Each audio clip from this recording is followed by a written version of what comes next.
Fighting human trafficking is all about the power of education. It's one of the messages right now during January's Human Trafficking Prevention Month and Awareness Day coming up next week. The Missoula Human Trafficking Task Force and Soroptimist International of Whitefish had an event at the University of Montana earlier today to shed some light on the issue.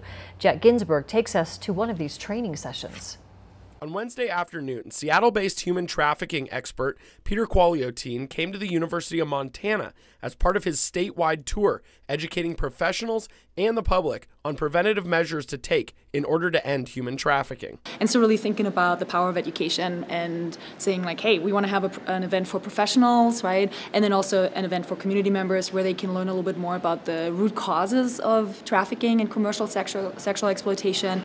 The training was split into two separate sessions, a 4-hour one for law enforcement, medical, and social service professionals, while the other one later in the night was an open Q&A for the public. There's a lot that we can do in terms of changing the way that we understand the issue. Get educated, find out about sex trafficking and other forms of commercial sexual exploitation, what the roots are, what we can do to prevent it moving forward. The training's focused on commercial sexual exploitations, or CSE, a practice of gender-based violence. One of the main reasons in bringing in Qualiotin was his success in focusing on holding the buyers and pimps accountable, rather than the women who are being used for exploitation.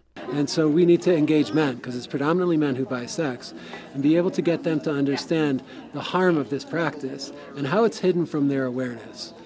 Because I think part of the nature of this victimization is there's a silencing aspect to it. And like other forms of gender-based violence, there's a blaming of the victim that happens, a holding her to account rather than looking at the buyer's behaviors.